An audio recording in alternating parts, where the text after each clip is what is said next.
Right then, this is a quick walk around video for an absolutely lovely Honda CR-V. This is a 2-litre black edition automatic. They're finished in black. They do come in black and white, bizarrely enough. This car's covered just 46,000 miles from new. Has a full Honda service history, right up the service we've literally just done on the car. It's in really, really fabulous condition.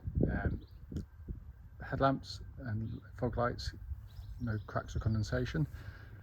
Bonnet, very, very clean indeed. Can't see any obvious stone chips on there at all. There will be a microscopic one, no doubt, but I can't see it. Near side, absolutely mirror smooth in the panels. Can't see any indentations there at all. Fantastic looking 19-inch alloys. Side steps aren't standard, they're fitted as well, but all these little subtle additions, the black additions, really add up to a fabulous looking car, especially from the rear three-quarter, which is always in the videos my favourite angle for these, with the spoilers and the treatment there. It just gives it a really sort of subtle substance. And on the back, very, very, very clean. Offside, driver's side, again, absolutely no indentations. Looking crisp in the panels as well.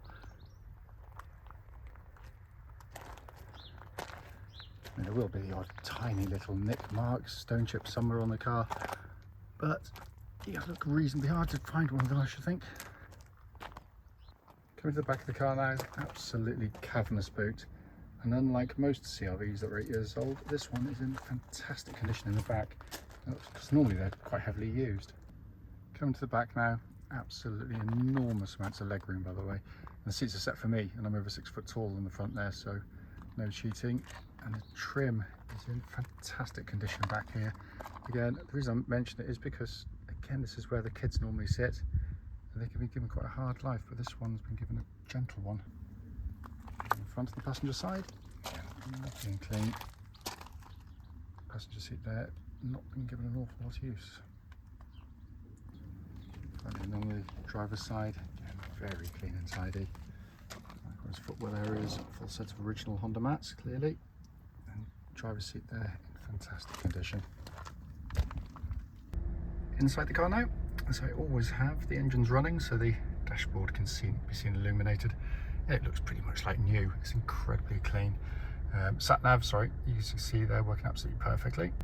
And pop the car into reverse, you can see reverse parking camera, in addition to the parking sensors. Help with manoeuvring around, but it has been kept wonderfully, wonderfully well. Let's quickly show the dashboard binnacle. 46,166 miles, and there are no warning lights on the dashboard at all. Finally, just to show you, owner's manual, pack and lock and wheel nut key, all here and present with the car. Right then, this is a quick road test video, and this is for a Honda CR-V 2-litre black edition automatic. Car's registered VK15DUV, and mileage at the start of the road test is 46,166. The reason we do all of our videos, and especially this part, is to ensure that if anyone's online looking at any of our cars advertised, they see the very car in operation. And the reason we feel it's important is, like many people, we've been to see cars which have looked absolutely fine in photographs or description, only to get there and find out it's got an obvious fault that shows up when you drive the car. We also do the road test on part of the road test route we take our customers on for test drives, and the hope is then that it'll be representative of what you feel yourself should you be offered a test drive on the car. So coming to the car, as you'll know from the advert and the walk around, it's been beautifully looked after, this car. All of the servicing done by Honda, right up to the one we've just done, and it's immediately obvious. It is as tight as a drum in every way. Engine starts instantly and settles to a completely smooth, even idle. There are no warning lights on the dashboard at all relating to the engine or any other part of the car. Temperature gauge running at a third, which is exactly where it's meant to be on a Honda vehicle, by the way. They're cam chain driven engines, there's no cam belts to worry about. It is widely regarded as the best engine in its class by a country mile for lots of reasons. First and foremost, being a Honda, they're incredibly tough, reliable and long lasting with just normal regular servicing. But that's only half the story, because it's a lovely engine to use day in, day out. It's smooth, it's quiet, it's got a lovely crisp engine note to it. Doesn't feel strained. You get in some manufacturers' cars, you can rev up to a couple of thousand revs and then they start to get tight, and they this when you put your foot down, it's just got a real nice got an induction sound, but there's nothing harsh about it. It's beautifully engineered. The engine then feeds through into the auto gearbox, which, like the engine, has a reputation for being incredibly tough and long lasting. Gear changes on the move are slick and smooth. The ratios chosen by Honda to extract the best out of the car in terms of fuel economy and performance. Obviously, a sort of a compromise between the two. It also allows you to change gear manually. You don't have to do anything. There's no kind of moving gear levers or anything like that. Basically, you've got a couple of paddles on the steering wheel here. The right hand one goes up the gearbox, left hand one goes down the gearbox. It's as simple as that. Quite handy if you're going to do an overtake where you just want to keep total control over what gear you're going to be in. You just pull the paddle back, select me third gear to match my forward speed. Imagine for a second I wanted to zip by something, just put my foot down and then change up and up again with that one there. It works perfectly, and as soon as you've finished using it, it turns itself off.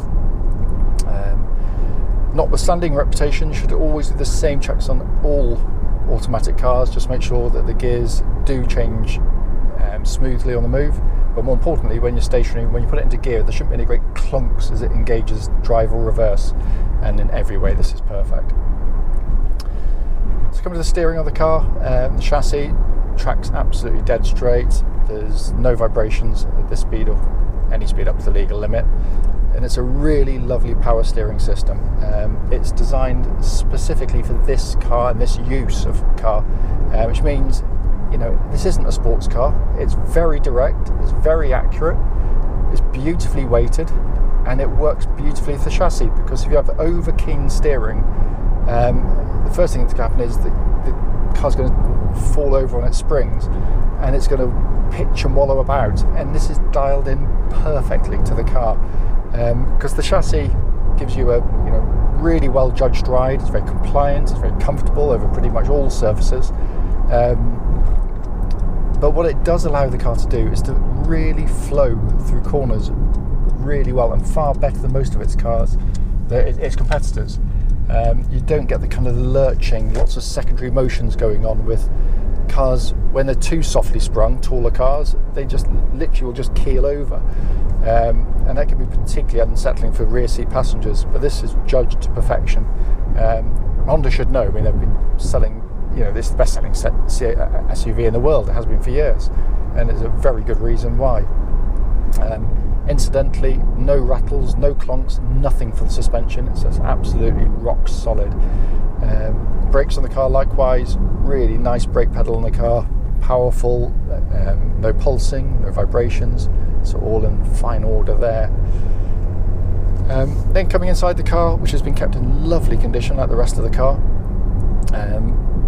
No squeaks, no rattles. This is proper build quality. This is build quality that's not there just to impress when they're brand new, but to last the long term, basically.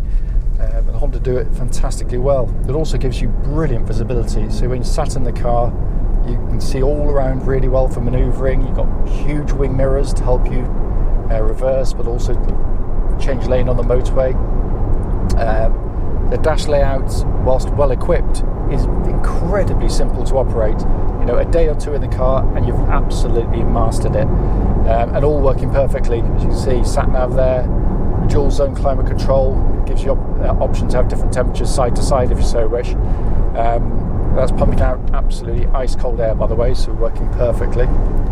The one thing you again just can't get across on the videos is every switch and every button has a beautiful actuation to it, very high quality. These are things sort of,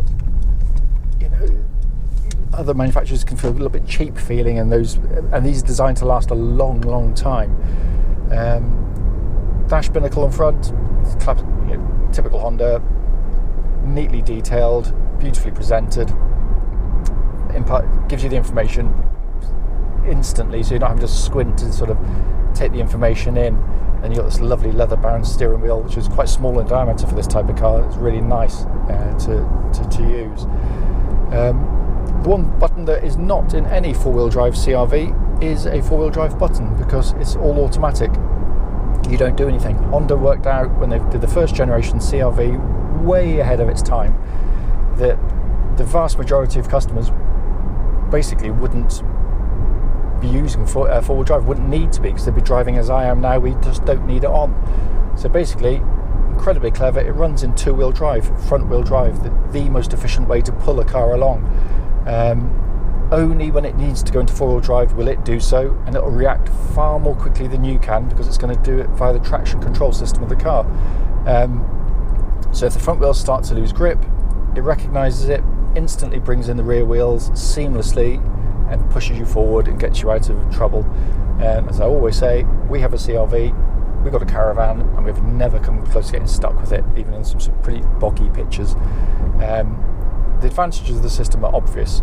You've not been on the whole time, you're going to save fuel, you're not going to get through your tyres as quickly, and you put far less mechanical stress through the vehicle.